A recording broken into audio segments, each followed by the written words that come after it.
Hello and welcome to Point of View. I'm Ryan with my Pacers gear on. I'm by our resident Celtics fan, Elliot. We're not even getting into our teams right away. Why? Can you answer me this? Why in the world would they? Is it the most pointless trade you've ever seen? Why would Washington send John Wall for Russell Westbrook? How does it help the team in any case? I mean, if you're going to get rid of one star player, just tank. Because no offense to Houston, and Russell Westbrook and John Wall are fine players. Don't get me wrong. But I would rather send it to like a team like the Sixers, or somebody like that, even though they'd be low first round picks for a multitude of picks for a Yeah, team that wants a player like that can win immediately, than just ripping off the band-aid and taping it over with a smaller band-aid. It doesn't make any sense to you. it's the weirdest trade I've ever seen. Like seriously. Um, I mean, the thing is, like, does anybody get better? I don't think so. You know, does James Harden want to play with John Wall, who hasn't played in 2 years? No. Well, Does obviously. yeah? The only way, I mean, Washington kind of won it because I think they got a first round pick, or did Houston get a first round pick? Whoever got the first, like I think Washington got a first round pick. I think, even though it won't be a high pick, I guess you can kind of say Washington won it. They'll make the playoffs with Beal and Westbrook, but I don't know, man. It just makes no sense. First of all, two of the worst contracts in NBA history just being swapped. Now in Houston, James Harden doesn't seem thrilled with the idea because he hasn't shown up for any training camp or anything like that. The rumors of him trying to push the trade out. Um, I don't know. It's just, I mean, Russell Westbrook and John Wall are kind of the same. So it's not like Yep. they got any worse or got any better. It's just, Oh, and the Rockets got the first overall pick. They got a lottery protected one. okay. So I guess the Rockets win it just because they have a first round pick. Yeah. But it's kind of pointless. I don't even know. I just can't see James Harden and John Wall working out. Number one. Number two, Russell Westbrook is a shell of himself, and he'll make the playoffs in the East. Maybe make an All-Star team next year, but that's still Beal's team, and I don't know. I just don't think anybody really got better. It's sort of like a who cares kind of trade. I mean, it's not a who cares kind of trade because they're big names, but um, it's hard. It's really hard to put your finger on who won this because they seem like almost the same player. And this is a serious question. Do you think it was just a move for the sake of making a move? I mean, I've never seen anything where I'm like, this is just random. Like, even like when like the Knicks got like Carmelo Anthony, let's say, we all knew that wasn't going to work out or ran him a title, but you Yeah. could at least see they were trying to do something and build. Like, what does this do? Like, how does this benefit anybody? You just got a more angry James Harden, who, let's face it, today pretty much asked, I would like to go to the Philadelphia 76ers. We'll get into that in a minute. Or the Nets. He But said the Nets too. or the Nets, I mean, it doesn't help anybody. No, so I don't get the point of I, this. I, it only, I guess it kind of helps Washington in the sense that they'll make the playoffs with Westbrook and Beal, but maybe they won't. So it only like the only way Washington wins this trade is if they make the playoffs, and the only way if the Houston wins the trade is if they win a championship. They're not winning a championship. Washington could make the playoffs, so maybe Washington's slightly better. Um, I mean, either two. Westbrook's safer because he's played the last 2 years. John Wall literally hasn't played in 2 years, and he may not even be a shell of himself. So it's kind of a pointless trade. Is it the worst trade I've ever seen? Probably not. But like as far as just a trade, it just doesn't seem like it's almost like as if they weren't traded because it's basically the same player. Westbrook and Wall, I think, are basically the same type of player. No one got better, no one got worse. It's just sort of like a eh. Yeah. Do you think? I mean, yeah. I mean, do you think this like closes the book, or like? I mean, Russell Westbrook's probably one of the greatest point scorers in league Yeah, history. he'll go into the same conversation as Allen Iverson, an iconic figure who changed the game in a different way than on the court. Sort of the attitude, the give everything Tuesday night in Denver on every play. He just gave everything he had in every single game. He had the triple-double thing. He was the first player since the Big O to average a triple-double, and he did 3 straight years, and that's impressive. He's iconic, but not in the way like a LeBron James is. It's just totally different. But he's a first ballot Hall of Famer. He'll get in for sure. He's just an interesting player who, we all cheered for us when Katie left him. At least some people did, and he won the MVP, and obviously that's great and everything. And he's an iconic player. He's a Hall of Famer. I'm not sure John Wall is, but it's the end. He's not getting a championship in Washington. I don't even know if he'll like being in Washington to begin with. So it's a weird trade, but it's the only plausible trade they could possibly have made because of the contracts were almost identical. Yep. So because when Westbrook wanted out of Houston, that's literally the only place they could have put him. So they just took the only place that would take him. Yep. Speaking of Houston, if James Harden goes, is it just time to blow it up and call this a failure? Yeah. I mean, it is a failure. Like they almost got to the finals the year Chris Paul got injured in Game 6 against Golden State. That was their best chance to win it. Their window closed immediately afterwards. Then the next year they went with the Warriors again, got knocked out, and it's been just like a stretch of inconsistency since then. Daryl Morey kind of screwed up the entire organization and then bolted, and now they're in a unsolvable situation. And I think I want to give Stylus a chance. I think he's been waiting for a long time to be a coach, so he deserves this. But he's just been given a really horrible hand to start. All right, I agree with you. It's a bad hand, but that's what I mean. Do you blow it up? Like, I am assuming John Wall's just a shell of himself. I mean, I'll be happy if he's not. Because when he's on, he's a fun player to watch. Yeah. I mean, would you just start taking and trying to get a lottery pick? Yeah. I mean, I would get for James. I'd get whatever I can. If it's it depends how they're going to handle it. So if you're going to trade Embiid, which is the rumor. So Ben Simmons and James Harden. Yeah. No. Joel Embiid for James Harden. No, but it would be Ben Simmons with James Harden in Philadelphia. Yeah. Yeah, that wouldn't work.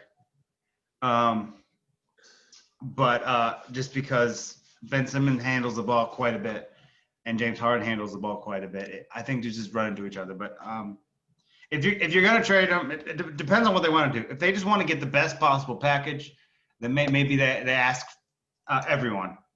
If they want to help James, because James is their best, not their best ever player, but he is one of their all-time greats. So the question is if they're going to help, if they're going to trade him to a spot where he wants to go or a spot he would rather not be. So the really options on the table are Brooklyn, and you'd have to give them Karis LeVert, Spencer Dinwiddie, Garrett Allen, and probably at least 2 first-round picks. If you go with Philly, you could try to get either Embiid or Simmons. I don't think Philly's going to want to part way with Simmons, so Embiid's basically the one. Maybe you could throw a couple players in that deal. Maybe Josh Richardson is one that I heard that could be involved in it. There's a few others that you could throw in there, and obviously picks would be involved. But so those are the 2 basic plausible options. But I don't think it's out of the question that they would deal him somewhere where they could get the best package. So it really comes down to whether or not James Harden is going to be able to go to one of the teams he wants, or the organization is going to get the best possible deal. My guess is, though, because of what he's meant to Houston, he'll if he's traded, and I still think he'll be a Houston Rocket when the season kicks off. But if he's traded, I think it will be either to Brooklyn or Philadelphia. I think Brooklyn is far more likely because of the package they can offer him. Yeah, and if he goes there, I mean, the Nets are easily the West favorites, right? Especially if KD returns to form. Yeah, I don't think this like look. I think they will. They'll win the East if he goes there. I don't think they can win with Kyrie, James Harden, Kevin Durant. I just don't think it fits. Unless I don't know. I just think Kyrie will not be able to will not sacrifice or accept himself as the third best player on that team, and I think that's going to be a difficult thing for Steve Nash to handle. I think they'll make the finals if that happens. They'll win eventually, but I'm just not sure with the style of Kyrie and James Harden similar, and then KD being even KD commands the ball a lot, but because he was in Golden State, he's learned how to play off the ball. Where Kyrie wants the ball in his hands most of the time, James wants it in his hands most of the time. So I think if they make this trade, this year they'll go to the finals and lose to the Lakers, and next year I think they'll consider trading Kyrie Irving if he goes to the Nets, because I just don't see a way where Kyrie, KD, and Harden work. Harden and KD can work. Kyrie and KD can work, but I don't think as a tricycle they can work. And again, you could get a lot for Kyrie, but they're the favorites if this goes through. Although their bench, they're other, because the stars are important, but they're also the other pieces that matter. And their second unit would be wiped out by this trade. So they would have to. I think they would make the finals, but I'm not sure just because. I mean, if they pull this deal off, Dinwiddie and LeVert are definitely out. Allen's probably out, and then you have picks, and those are two. LeVert and Allen brings defensive pressure, and then Karis LeVert and Dinwiddie both provide a spark off the bench. When Kyrie was out, those guys really stepped up. So if they have to get rid of all three, even though they have probably the best 1-2-3 punch in the league, I'm just not sure. I just feel like they're going to be missing something to really win in the same way that everyone is expecting if that goes through. Yep. So, I guess sticking with the East, the team you were in the hat of, you lose Gordon Hayward, but the best news of the offseason, you gave your, I would say probably your franchise centerpiece, probably the first franchise centerpiece you've had since Paul Pierce, a max deal. First of all, do you like the deal? And second of all, what's it going to take for him to win a title in Boston? All right. So I loved it. You have to do it. And he comes out with these loyalty comments, which I loved. Is he going to feel like that in 5? Can I comment on that? That's also because he's from St. Louis. And the St. Louis athlete, for some reason, has always been known to, like, kind of sign with, like, who gave them their shot. You know what I mean? Yeah. And Jason Tatum, I love Jason Tatum, by the way. But keep going. I think he's a top 10 player, but Jason Tatum is the best player we've had since Paul Pierce. I even long term, I like Paul Pierce better. I think he's a greater player. I like Jason Tatum better in terms of just everything. He's a leader. He's exciting. He's everything. He's what Boston needs. And then you also have Jaylen Brown who to extend his contract last year. So now you have two of your best players up, sort of extended there for a while. And then you have some other nice pieces that I think will do well. You have Kemba there and other things. I think they had to do it because they can't lose Jason Tatum, because then you're just going backwards. Unfortunately for the Celtics, they need another piece to really do it. Could they get out of the East? Maybe.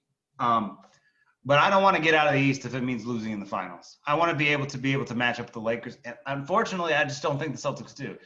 Because you got Anthony Davis, you got Davis, you got LeBron, and then they just got Schroeder and Gasol, and those are really good deals. And so for the Celtics to do, I like the Tristan Thompson signing. I think that's going to be a really good deal for us. It sucked Cantor being gone. I really liked him, but I just feel like they're one piece away from potentially being something. If they were to get I don't know.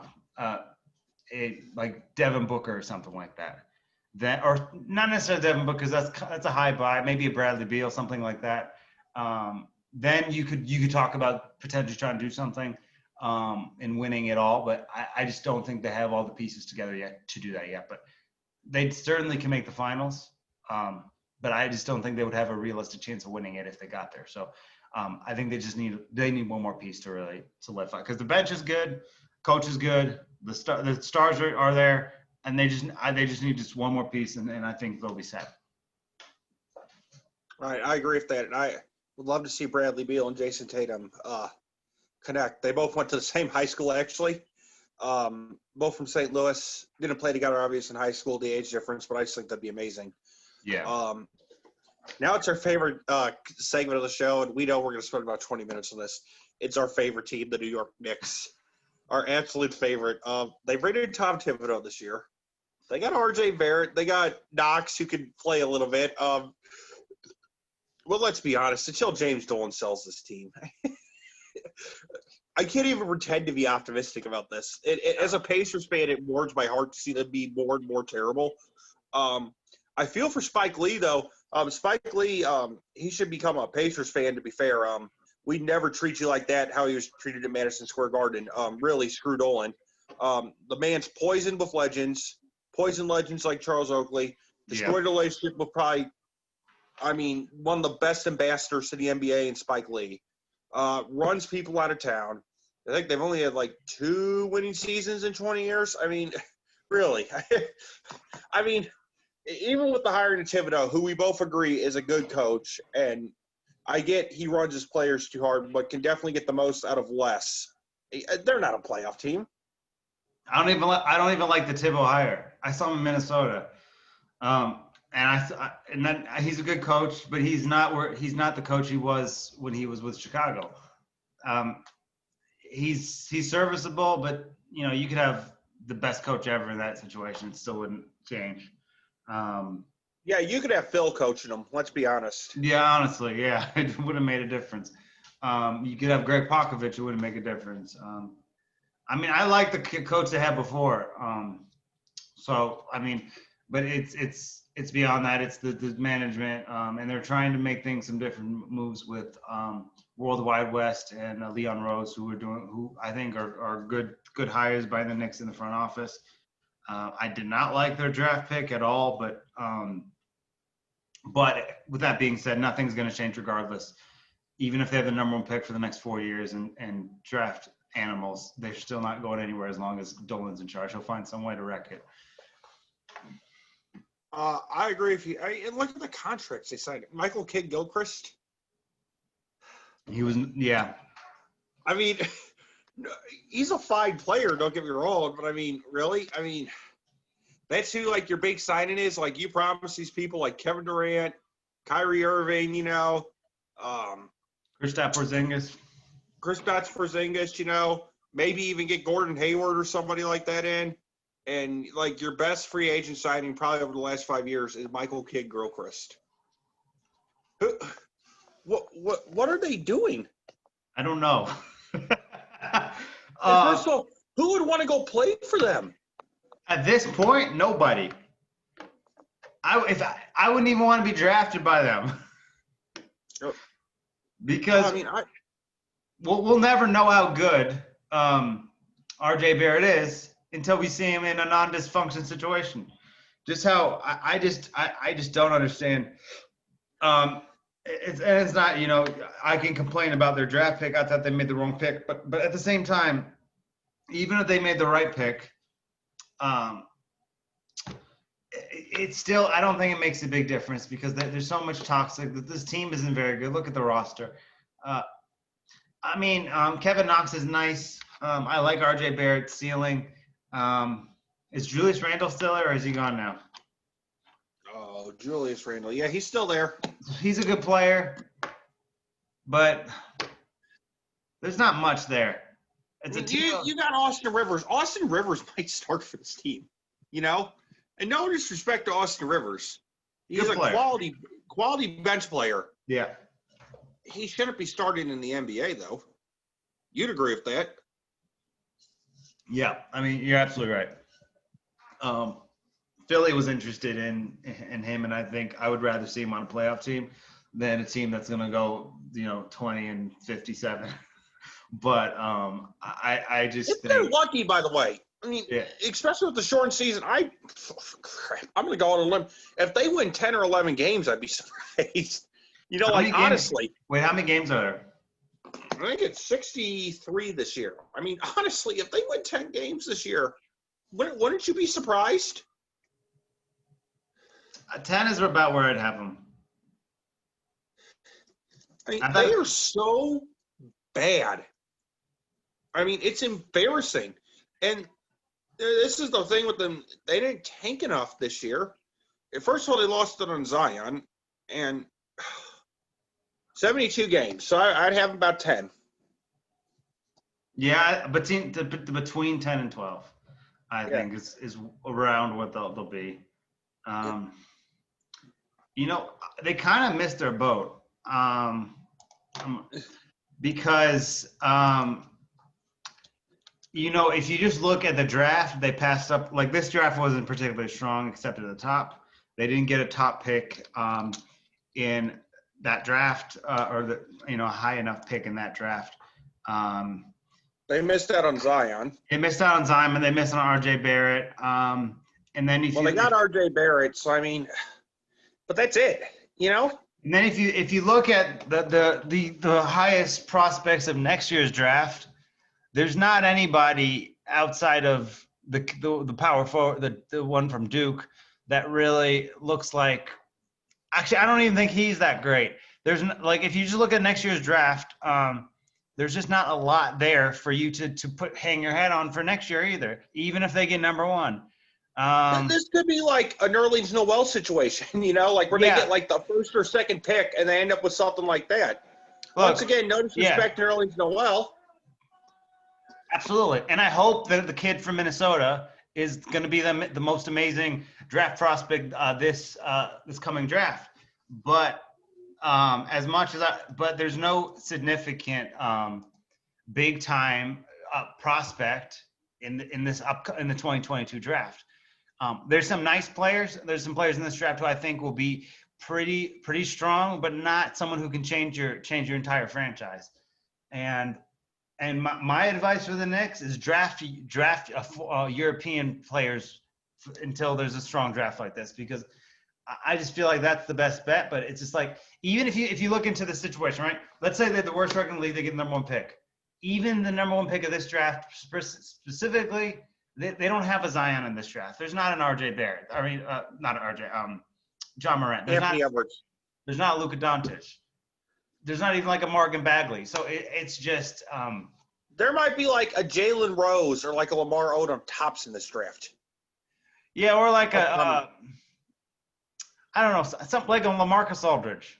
That's probably the best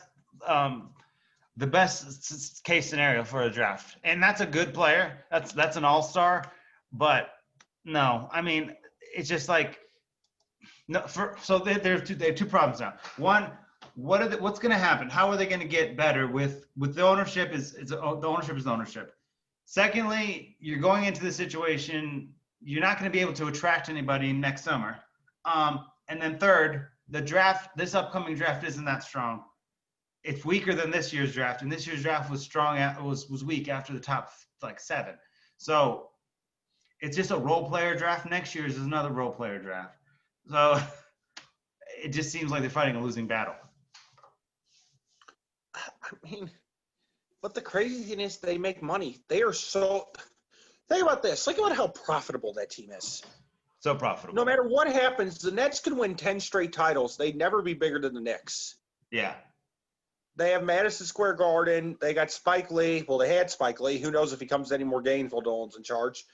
They could average 10 wins a season for the next 10 years, still solid every game, still have like these diehard fans, and it wouldn't matter. I mean, if you're James Dolan, what's incentive do you have to invest money or to even pay more money for better executives to make this team good? I don't know where you go. And they literally missed out on every big superstar they had their chance at. And I'm not saying they had a chance because the lottery balls fall the way they do, but they missed on Zion, they missed on Trae Young, they missed on Luka, they missed on James Wiseman, they missed on Anthony Edwards, they missed on LaMelo Ball. I mean, there's so many. They missed on everybody, and again, you can't attract anybody to go there. So how are they going to get better other than making these weird free agent signings with the great Michael K. Gilchrist and Austin Rivers. Austin Rivers and Julius Randle. I mean, it's just there's no words really. All right, moving on from negativity to positivity. Anthony Edwards, Karl Anthony Towns, playoff team or not yet? And I know the West is absolutely loaded.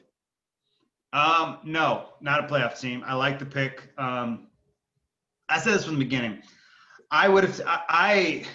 James Wiseman didn't want to be in Minnesota. I think that would have been a better pick. But outside of that, I didn't want LaMelo Ball. I had no interest in LaMelo Ball. I didn't want to see LeVar Ball on the sidelines. And LeVar deserves a lot of credit, but I don't want the circus to come to town with all due respect. And I think this is a team that can be on the fringe of the playoffs. But look, I like Ryan Saunders. I like that he's been able to coach the Wolves after his dad.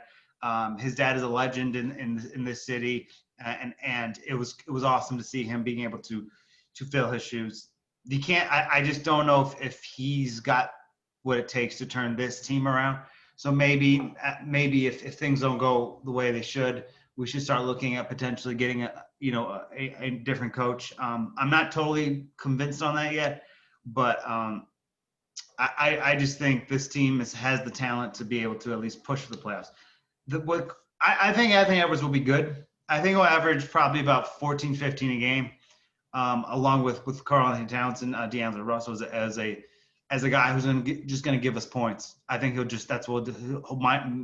his mentality will be to score the basketball, and I think that's what he will do. And you'll have to leave the other things to D'Angelo and Cat, but not a playoff team. But they shouldn't be below the 10 seed. I think they need to be in the I would like to see them being involved in the conversation, at least for the playoffs. They don't have to make it, but they can't be finishing 14th, 15th in the for two reasons. One, you want to see progression. Two, Golden State has our first round pick next year. So if we're awful and we get the second pick, that goes to Golden State, not to us. So for that reason, I'd like to see them get better, but I also don't want to, even if we're bad, we can't even get the reward for that through the draft because Golden State has Minnesota's pick. My guess is they'll finish probably in the probably 9th, 10th seed is a realistic. But again, the West is so loaded that might even be wishful thinking. All right. Speaking of Golden State, the Warriors have Clay not back, unfortunately. But they will have a healthy Steph Curry, and they will have. By the way, Clay get better soon. Love without a doubt. Yeah, one of the most talented players in the NBA. They do have Andrew Wiggins.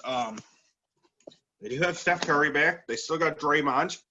Kelly Oubre, they got on a trade from Phoenix. And James the kid Wiseman. That they just drafted. So, I mean, look, they're not finals contenders. Are they are they Western Conference Finals contenders? Second round? Like, what's their ceiling this year? This is going to sound weird because they've been so good for so long. 6 seed is probably where I have them at the best. I think they're about a 6 seed. Steph can be amazing, and we expect him to. Draymond has kind of been neutralized since KD left. He's not doing the same stuff. He's not as dynamic. Kelly Oubre is nice. Good bench player. But as a starter, he just doesn't have that it factor. But I really like Kelly Oubre. I think that's a good pickup. I think James Wiseman will be Rookie of the Year. I fully expect him to be the second leading scorer. I can see him around, and I think he can go for like 19 and 10 a game this season. Wow. I'm just really that high on him. I think he's got all the stuff to be that monster that Golden State needs. But again, even if Wiseman's rookie of the year and he averages high numbers, that's one thing. But if you just look at Steph would have to do just outrageous things to get them above the 6th seed. Maybe they get a 5th seed, but I don't think it goes higher than that because the West is obviously loaded, and I would guess it would be closer to 8 than 5. They'll make the playoffs. Maybe they win a series if they get hot at the right time. Steph will have to win the MVP for them to finish above the 5th seed or to be a contender at all. He would have to win the MVP because there's no other way I see for Golden State, really, realistically speaking, to reach that level where we can say, oh, they're a contender this year. Because he would have to have a ridiculous season for that to happen, and I think it would be kind of that thing where it's like he's carrying so much. It's gonna be on his back the whole season, and he's gonna have to carry that team. So maybe he might be the most valuable player next season, just because without him, I just don't think they're anywhere near a playoff team. But with him, he'll obviously add that dimension. But again, this is not a high seeded team. This is a team that's going to be finishing between 5 and 8. I think they'll make the playoffs though, but again, maybe not. So it's hard to say. Yep. Speaking of, now he's brought up high seed, so we're going to go to the West and a team that should finish very high. Third, anywhere between third and first, and that's the Denver Nuggets. Absolutely one of the greatest moments in sports last year. The Clippers came into the season talking metric tons of shit, and they got smacked in the face in the second round by Denver. And in the elimination, in all 3 games where they were up by 15 plus in 3 of those games and lost. Yep. They got to build on it, don't they? Yeah, I think they'll make the conference finals, but again, because LeBron James is LeBron James and Anthony Davis is Anthony Davis, and that's a great team, it's going to be advantage Lakers. But I think they should make the Western Conference Finals. I don't know who else I would put there, because the other teams, a lot of the teams I like are in the East. So it will be between. I just don't believe in the Clippers. They got worse. I think they'll make the Western Conference Finals. I don't know if they'll be able to push the Lakers, but I think they can make it a long series depending on how well the other things go. Yeah, they're a great team. They just got to be patient, and eventually they'll get that hit that ceiling where you really can see how good they actually are. But I think they'll make the conference finals. Speaking of another team that could challenge for conference finals, Dallas. Ooh, that's a good one. Yeah. Luka Doncic, Kristaps Porzingis, the 2 European boys. I'm hoping and praying that Giannis joins them so it can be a big European 3. I think that'd be the greatest thing ever for the NBA. That'd be awesome. I don't think it's going to happen. We'll go into why. I still think he'll honestly resign with Milwaukee because he just seems like the guy that's loyal and I agree. But we'll go into that later. It's only going to get better. And first of all, I would like to point out right now, I'm going on a limb, Luka Doncic will be the MVP of the NBA. Agreed. He will be the MVP. He will be the MVP. I book it. I've been on this for the last couple of weeks. I think he's the MVP. All right. Would you like to explain why? Would you like to explain why Dallas? I see him as the 4th seed, but would it surprise you at all if they made the conference finals? No. Or if they got the Lakers pushed them to a Game 7? No, I don't think I wouldn't be surprised if they make the conference finals. For me, it's only based on seeding that I have Denver. I feel some way they would end up with somebody who can knock them up before that. Just because there's a lot of teams in the West, and they'll just end up, in a tough series where they would not have to play the Lakers. Well, they might end up playing the Lakers actually. So it just depends. But there is, look, Doncic. Let's take Magic out of this. At his age, there's no one in the NBA history who's been better. He's going to be the MVP for a few reasons. Number one, he's going to average like 31, 7, 10 and 7 or something. He's going to have the number argument. I think he's going to be really good in the clutch in big games this season. He's going to feed off Porzingis. He's going to get a little better because he got massively better from year 1 to year 2. It's scary to see what's going to happen when he goes from, year 2 to year 3.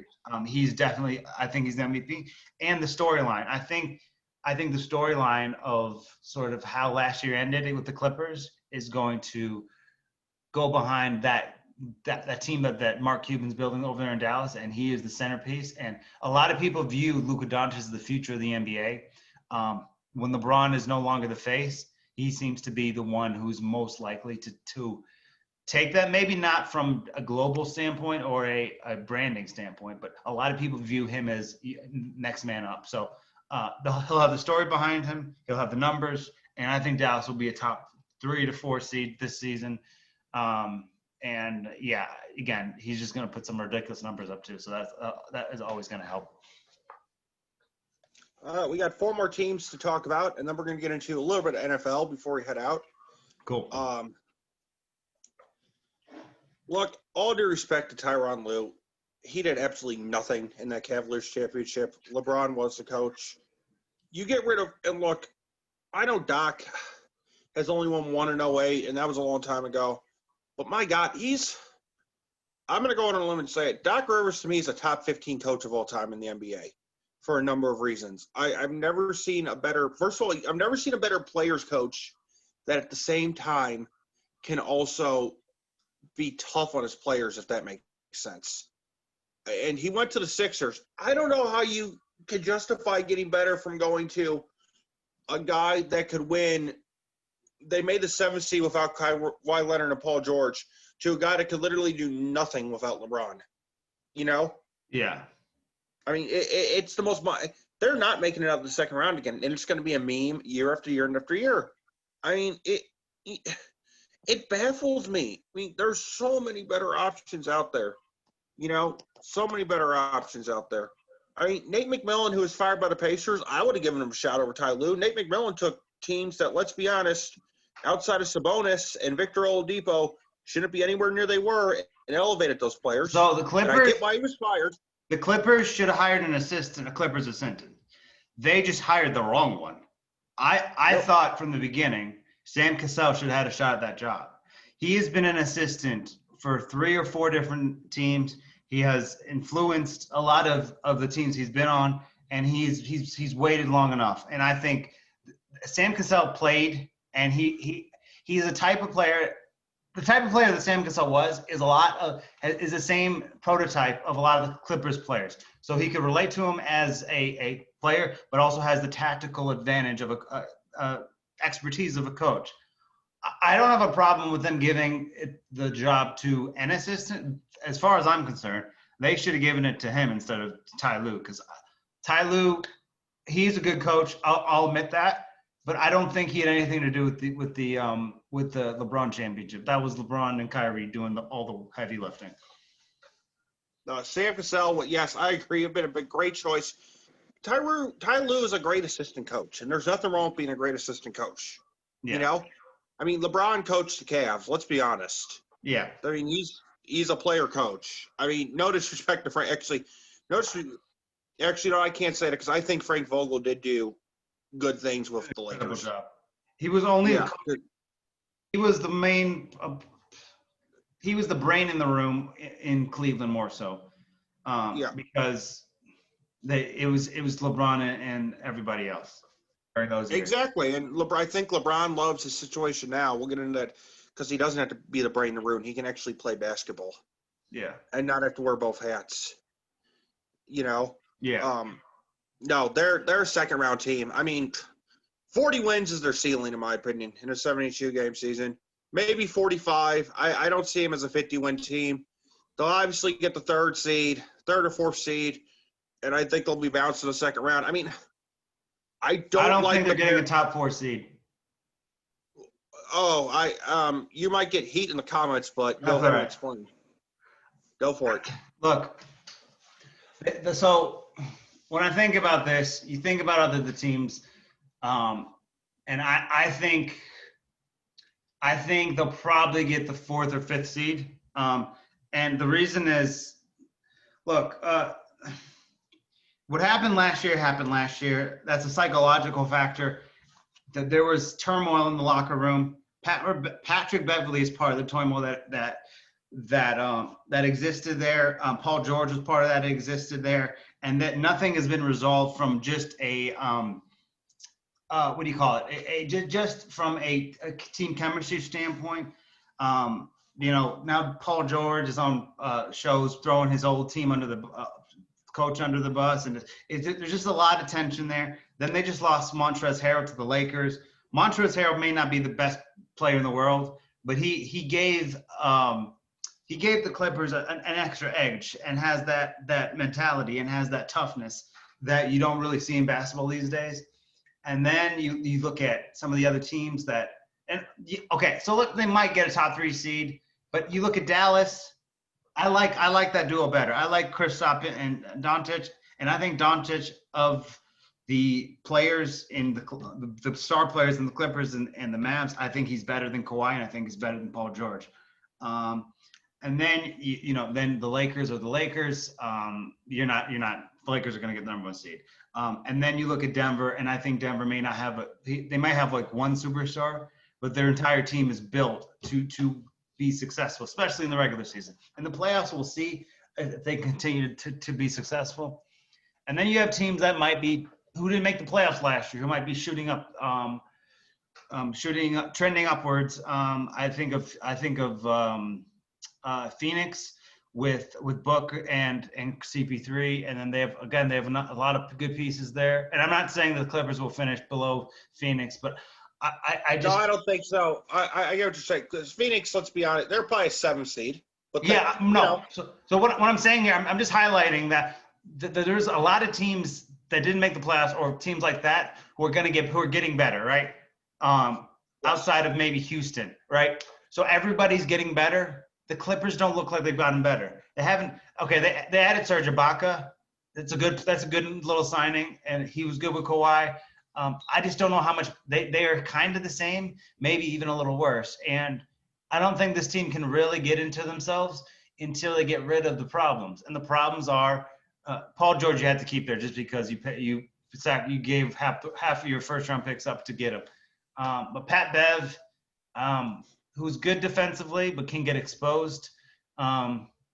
He's someone who I feel like also needs to go. Even though he's good, it just seems like there's going to be turmoil within the locker room all season, and I'm worried that that's going to happen. And you look at last year, they had the 4th seed, something like that. So this isn't out of the question. How much game management is there going to be? Is Kawhi going to take games off? Maybe not. Is Paul George going to take things off? And then there's also health. So again, I'm not saying they won't finish in the top 3, but I think it's possible they miss out on that based on everything I just laid out. All right, I'm not cheering against the Clippers either. I don't dislike the Clippers. That's just the way I see it. All right. Basketball has given us a lot of great things, but basketball has also given us maybe other than Jim Brown, the most dominant athlete in North America. The greatest basketball player to ever live, LeBron James. Let's appreciate this season. This may be his last big run. I mean, he is getting up there in age, and Father Time catches up with us all. We see it with Brady. Basketball's a lot more. He's doing a lot more physical stuff than Brady. So you know what I mean? We're seeing it with Brady. We're seeing it with Ronaldo. We're seeing it with Messi. We're seeing it with lots of players. It's just inevitable. A lot of these guys can do it. They can do it further. They can take it further than most, but this might be the last year where he's the best player in the world. And he'll be 36 after this year. But let's be honest. I don't care if this makes you sound like a fanboy. Don't you just kind of want to see him just destroy everybody and have the Lakers get 60-something wins? And I know you're a Celtics guy, and just shut up the narrative that he can't win without players and stuff and win 5. Right. But as we discussed, again, I'm not thrilled with the Lakers winning all the time. But again, I don't consider the Lakers having, 17. I consider them having 13. So until that number is bigger than the Celtics number, then I'm good. And I know a lot of people are going to call me a hater for that, but literally, if you want to give the Lakers their titles, give the Thunder theirs. That's all I'm saying. But so I don't mind them winning. Well, I do, but I don't. You get what I'm saying? I love LeBron, so I would actually love to see him just go for 7, just win, So he's at 4. Yeah. So next 3. I don't think he'll win the next 3, but I think he could win 3 of the next 4, something like that.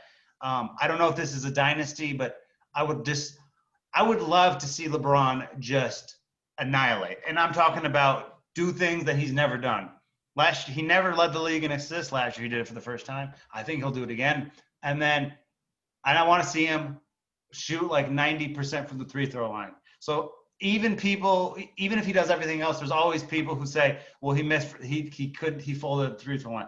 I would like to see him just destroy that narrative and then hit game-winning shots left and right here and there all the way to another championship. And I don't know how it would be scripted. I only want this if the Celtics are not involved, but I would love to see LeBron play against KD and the Nets in the finals and Game 7, and LeBron hits a 3 in KD's face like KD did to him in those 2 finals and wins the title for the Lakers. I think that would just be incredible. Obviously, that's probably not going to happen, but I would love to see him just destroy everybody because he had this big narrative about he's not clutch, and he wasn't, but then he became clutch. And there's nothing you can say. He's got more game-winning shots in the playoffs than KD, than Kobe Bryant, and Michael Jordan. So. And I know it doesn't matter, but he's also one of the nicest guys on the face of the earth, too. Yeah, he is. And this is the great thing about him. He's done, no disrespect to these guys, something that Bird couldn't do, Jordan couldn't do. You know, he's stepped back and said, okay, I'm not the number 1 guy on this team. And he's okay with that. Yeah. You know, think about how scary that is. He's the best player in the world, but he still knows that he's not the number 1 guy on the team. Yeah. He learned that from D-Wade. That's why D-Wade's vital part of LeBron's career. Also, it's all of that, and that's what makes him great. He has been, he's just been great. And I know we're going to have some comments saying that LeBron's not the greatest ever. I thought LeBron was the greatest ever for a couple of years. I just didn't want to say it because I wasn't ready to go there yet. I think it's not undisputed, and it won't be undisputed. But to say that LeBron James, okay, I know, but I'm just saying, globally speaking, just yeah, it's not undisputed in the way that some other all-time greats are undisputed. But what I'm saying, what the point is here, that a lot of people think it is, but it is ridiculous to even acknowledge or say that he's not even in the, he's not comparable to Michael Jordan. He just is. And I love Michael Jordan. The Last Dance was great and all this stuff, but and there's certainly Michael has done stuff that LeBron hasn't, and vice versa. But I think that anybody who has him outside of the top 3 is actually at this point I'll say top 3. Kareem has a case, and Magic and stuff like that. But outside of the top 3, if you don't have him in your top 3, you just don't know anything about basketball. He's clearly in the top 3. For me, he's number 1. For you, he's number 1. For a lot of people, he's number 1. And for a lot of people, Mike Jordan's number 1 and LeBron. But even the people who say Jordan, a lot of them have him at number 2. And I think there's no doubt about it that he's the greatest basketball player we've ever seen. I don't think – I've always said this. If your top 5 does not consist of Michael Jordan, LeBron James, Kareem Abdul-Jabbar, Larry Bird, and Magic Johnson, you don't know anything about basketball. Yeah, literally. I've always said that. That is my top 5, literally. Yeah, and that's like LeBron's top 5. He's always said Michael, Kareem. That's LeBron's top 3. If you listen to any interview, he's always said Michael, Kareem, and Larry. He also says Dr. J, though, in fairness. Dr. J, that's right. And Dr. J, you can make an argument of Dr. J being in the top 5. So there you go. But if you don't have, those 6 anywhere around it, have you ever watched the game of basketball? No. You know what I mean? 5, you have to have LeBron in the top 5. It is – you don't know basketball if you do not. We love Kobe, all right? But the thing is – and Kobe's a top 10 player. But the thing about Kobe, and I love him and I miss him, and it was such a disaster, such a tragedy when he passed away. But I don't understand how anybody could have Kobe above LeBron James on the all-time list. LeBron just does, and not just Kobe, all of them, most of them. There's people out there who don't respect the absolute hell out of Kobe. Yeah, so do I. I love Kobe. But Kobe's my 7th ever. So, I mean, there's nothing to sneeze at, but I still think, listen, he's close. And I'm going to put it to you like this. Kobe's probably the greatest. After Shaq left, he proved that he's probably the greatest leader in basketball history.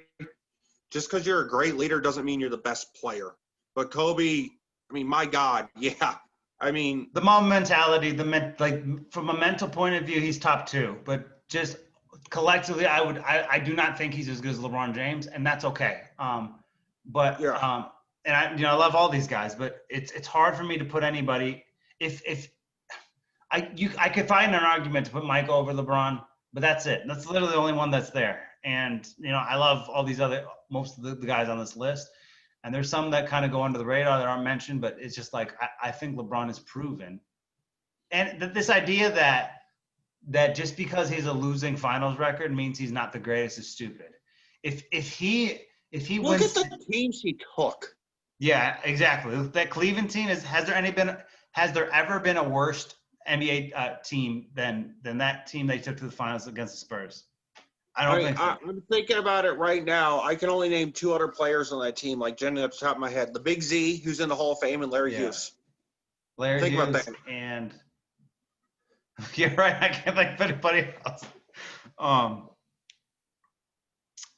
Yeah. Anyway, so it's just it doesn't matter if he gets 6. You realize the man if he gets to 6, and he's been to how many finals has he been to?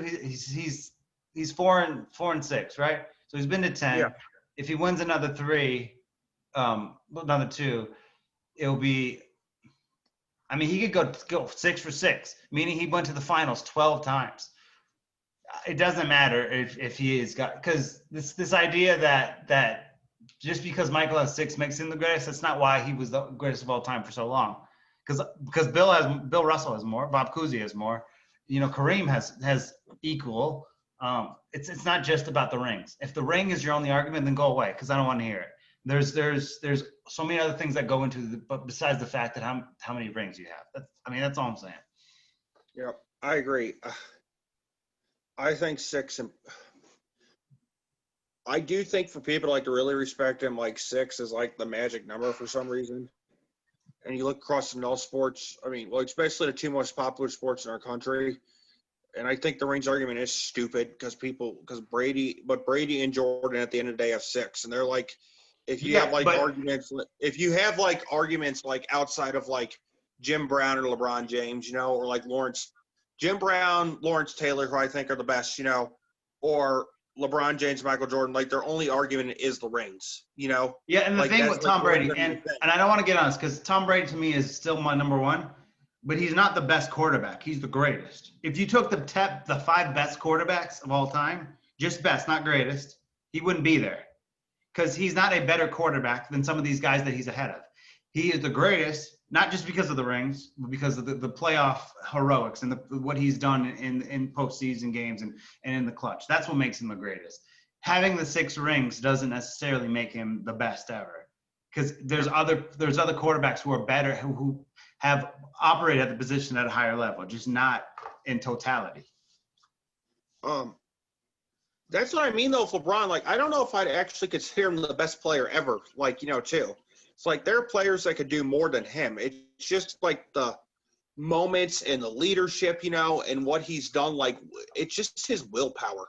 Yeah. I mean, the man has more willpower than anybody probably on the face of the earth, and he cares so much about winning. But the great thing about him is when he's done basketball, he'll probably own a team, like a small piece of the Cavs or the Lakers. His legacy is always going to be bigger than basketball, though. Yeah. And that's not the case for everybody. No, LeBron is, I would actually say he's the best and the greatest. His shooting isn't as on par with some of the other players that you would typically have in this conversation. But it's hard for me to think of a player who can do the most things than LeBron James. I mean, we'll see. But I think Kareem's the best. Kareem's the best, but he's not the GOAT.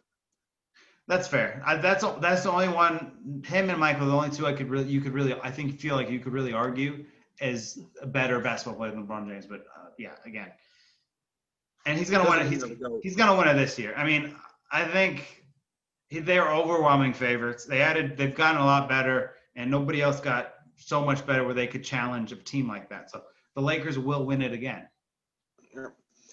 Speaking of winning a title, I do want to point out something though. We've really do you think we've underappreciated Dwight Howard? I mean, I'm so happy he got a ring last year. A little bit. I don't. Yeah, I am too. I don't think he's. How do I put this? I think we should appreciate him for what he did in this Lakers team and what he did in Orlando. But it's I don't think he's one of the greatest players we've ever seen or anything like that. Or No, but he's had a Hall of Fame career. He is, but only just based on what he did in Orlando. That was enough. And it is a debate for people. He gets in for me.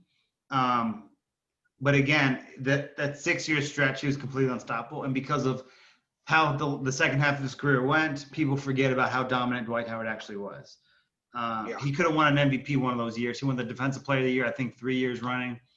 He should have won the MVP in 2009. No disrespect to LeBron. I mean, he was outrageous that year. Yeah, he was. He was the best big man in basketball. And when they had it's funny because the guy's not even in the league anymore, but when they had the debates with him versus Andrew Bynum, I thought they were just utterly ridiculous. And he what happened, and the second half of his career wasn't as good as the first, but his first 6 years were as dominant as anything at that position, at least. So I think he's a Hall of Famer, but I understand for people who don't think he is. But I personally think he gets in.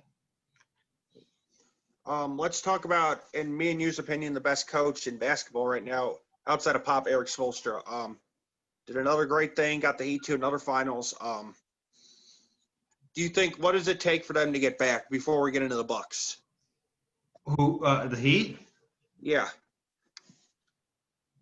Oh, I mean, I love that team. Tyler Hero is amazing, especially what he did to my Celtics. Jimmy Butler has been such a energetic part of that locker room. But the thing is, KD and Kyrie are now in Brooklyn, and that changes the landscape, because whether you think it works or not is they're good enough just by themselves to sort of do it. If they get Harden, maybe I actually think Heat have a better chance than they do with KD and Kyrie, because if they go get Harden, they'll be giving up important pieces. I don't know. The Heat haven't got anybody significant. They haven't really upgraded. If maybe they could get a trade for, again, we brought him up before, but if you get like Bradley Beal in Miami or somebody like that, or even I don't know, just somebody who can feed off everything else, then that maybe they have a shot to go back to the finals. But it's hard for me to pick somebody to go to Miami, but I just think they need another piece to get back there. As its current stance, Miami's current team is not getting to the finals, just because I just don't think Brooklyn should be. They're not messing around. Even though I'm not the biggest fan of Kyrie for obvious reasons, but KD, if he's anywhere near what he was before, I think it's going to be pretty hard for anybody to come out the East. All right. I think Miami's a year away, but only because the next team we're talking about, I just still think Giannis will probably stay for at least another 2 or 3 years. But I think the only way he leaves is if it's Miami. But let's get into the Bucks. I think loyalty's going to hurt him in the end. I mean, I'd respect him if he did, stayed. Yeah. I don't. Man, he's a great player. He's won 2 MVPs. I think I don't know what I'm trying to say about him. Is he all that we make him out to be, though?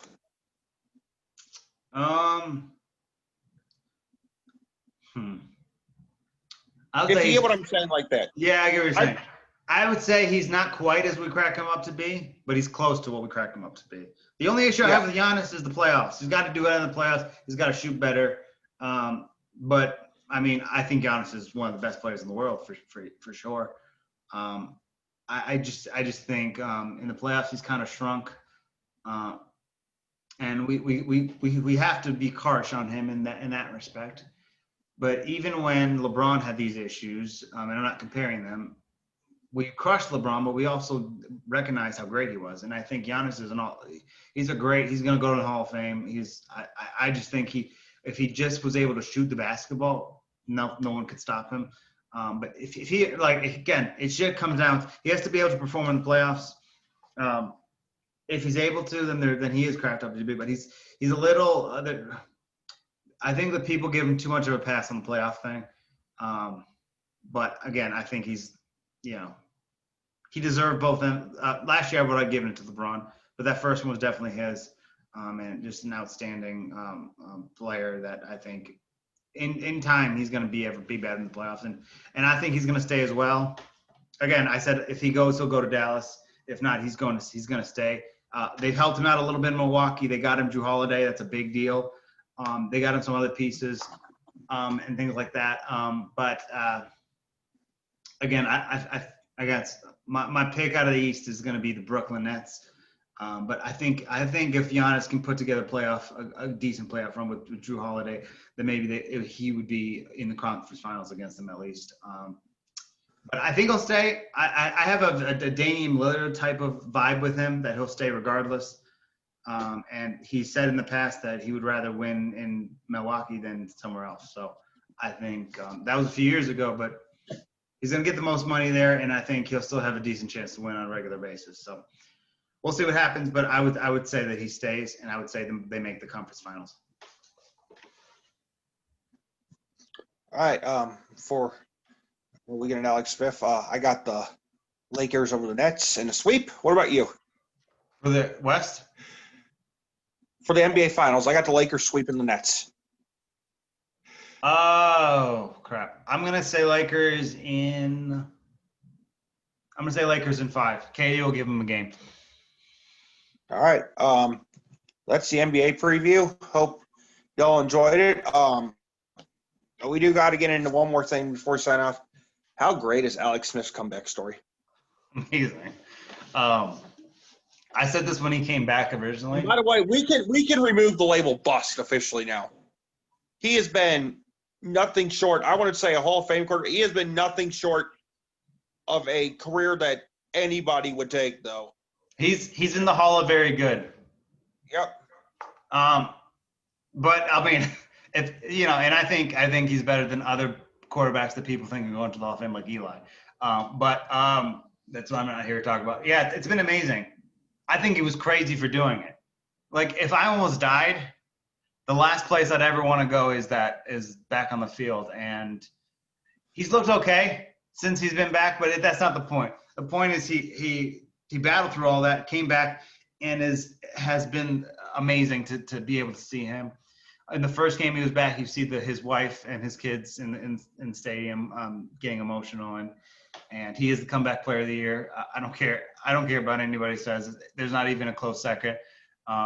It's just an amazing story, and no one knows what he's gone through other than himself, and he still wanted to come back out there. Just shows how much of a warrior he is. Also shows that football. I mean, I'm just going to say on them. This is why people care about the NBA and the NFL, and nobody really gives a crap about baseball or hockey, because you don't get stories like this, like outside of the NBA or NFL or like European football. Right. I mean, it's incredible. I mean, and look at the fire. They beat the Steelers. Now, we will say the Steelers are probably the worst 11-0 team.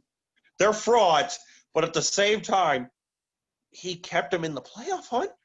They had to win that game after the Giants beating the Seahawks. Yeah. And he went into Pittsburgh and did it, I mean, I know it wasn't all him. Yeah. I don't think they'll make the playoffs, but I think that was a great moment, and getting to beat the unbeaten Steelers. Let's be honest, the Steelers are probably going to go 15-1 and lose in the first round. But still, I think that's an incredible story and what he's been able to do. And he beat the Steelers. They were unbeaten until Alex Smith came around. Well, props to Alex. I do have a few more NFL questions, actually. Let's go. Greg Williams, he should be a hero for the Jets. I'm going to tell you why. With that egregious play call, he made sure to get Trevor Lawrence. I mean, okay, come on. What in the hell was that, though? Like, honestly, if the Raiders make the playoffs, they should be sending Greg Williams not only a fruit basket, but a new Lamborghini. You know what I mean? What was the score in that game? Yeah, it was the Hail Mary. It was 31. They were 28-24. And you have to go back and look at after this. The Raiders, instead of dropping into man coverage because they had to throw a Hail Mary, went a full-out blitz. The Jets did against the Raiders. And Derek Carr was able to throw a Hail Mary for the touchdown. Wow. Damn. So they fired Greg Williams immediately. So if you were the Raiders, if you make the playoffs, would you not only send him a fruit basket but also a Lamborghini? I would send him my 401k. Oh yeah, I mean, I guess. Man, I don't know. I just think the story of the Jags getting the first pick is better because the Jets have like 12. They have so many picks in this draft. So so will they, won't they, with making a trade or keeping the pick, and then you basically have a bidding war with like 8 teams. But yeah, I mean, they got Trevor Lawrence now for sure, unless they drop or they start winning. But yeah, he's going number 1 to the Jets. I'm sure Gary Vee is going to be happy about that because his team is absolutely garbage, and hopefully maybe he'll entitle him to buy him a little early than he expected.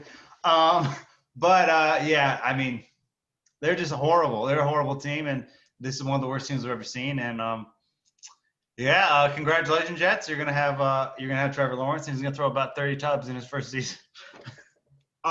Should they extend Adam Gase? No, God, no. We're getting them Trevor Lawrence. I mean, he did what He's the worst. Do you think he's the worst coach in the league? No, not even by a mile. I mean, he's made the playoffs at least once. Who do you say it is? I don't mean to go off topic, but you know what? Actually, right now, probably because Marvin Lewis ain't a head coach right now. So I'd have to say Gase. You're right. Yeah, I can't think of anyone worse. Yeah, I mean, no, he should be fired. Like the second the season's over, he should be fired. Plus, his winning percentage is going way down now. So like it just outweighs the rest. But good for them. They're gonna get Trevor Lawrence. Jacksonville get Justin Fields, and hopefully we'll see some turnaround for those two franchises. Cleveland's nightmare is finally over. Yeah. Over 500 record. Obviously going to make the playoffs. I don't think it's a question now unless they pull an ultimate Browns.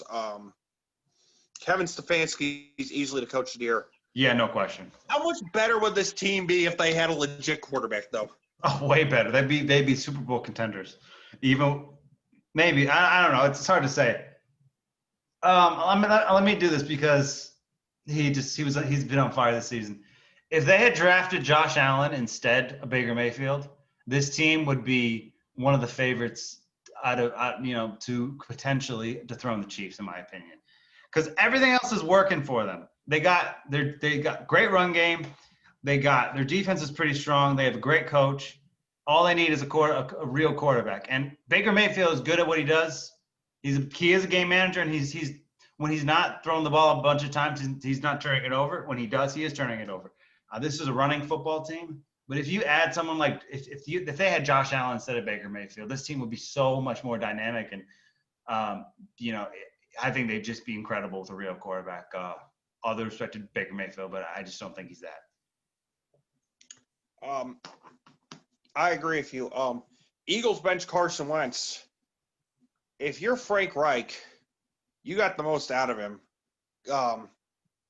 Phillip Rivers, we all know won't be there. You go get him this offseason, right? I mean, I don't think it's his fault because we know he can play. He led him to the playoffs. That's not the issue. He's had a horrible season, obviously. But this is the thing with Carson Wentz. His self-awareness is so horrible Like he's got that I don't know how to explain it, like a deer in the headlights kind of look to him when he's evaluating what's going on. So he makes mistakes because of that, and he turns the ball over. He's been the 36th worst quarterback in the league this year. There's only 32 teams. So I mean that just tells you how bad of a season. Yeah, I guess it depends what you have to give up to get him, because he's on a $100 million contract. So is it going to be that so much worth it to go over there and get a quarterback that is owed all this money? I'm sure the Eagles want to move off him. I would if I were them too.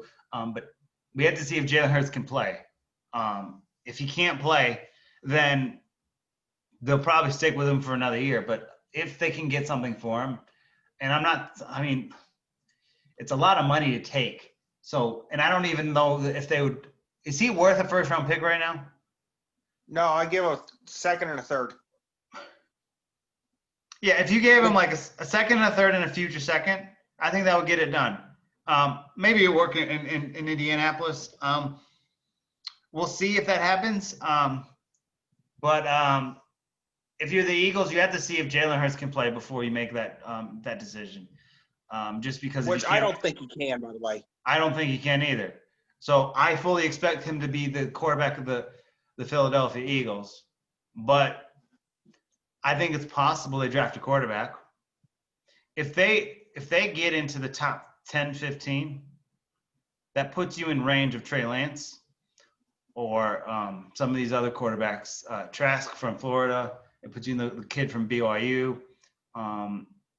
So there's quarterbacks. The Alabama one. What's his name? The quarterback at Alabama. Crap.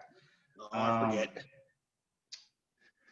Well, he'll be a first round pick. So if you're the Eagles and he can't play, I think they have to draft a quarterback, because they can't just sit on this for another 3 seasons and another whatever it was, $100 million.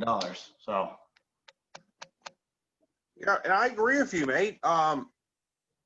So my next question to you is, all right, just go ahead and gloat about Josh Allen. Let's get this out of the way.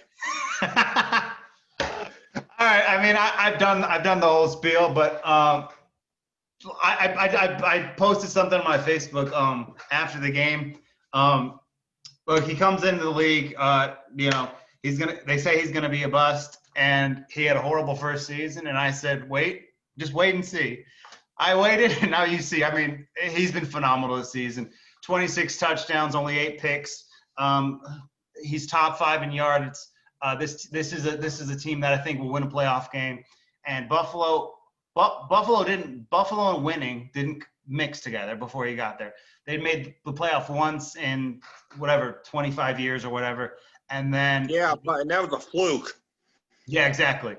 And then Josh Allen comes along, has a bad first season. Second season, he just blows everyone out of the water, at least me out of the water. And then this season, he's getting the appreciation that he deserves. And now, if you just look at it, they've made the playoffs twice in 3 years of him as a starter.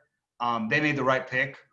I stand by what I said on that night. I would have taken him with the first pick of that draft. I think Cleveland should have, and I think they would be in a better situation had they done that.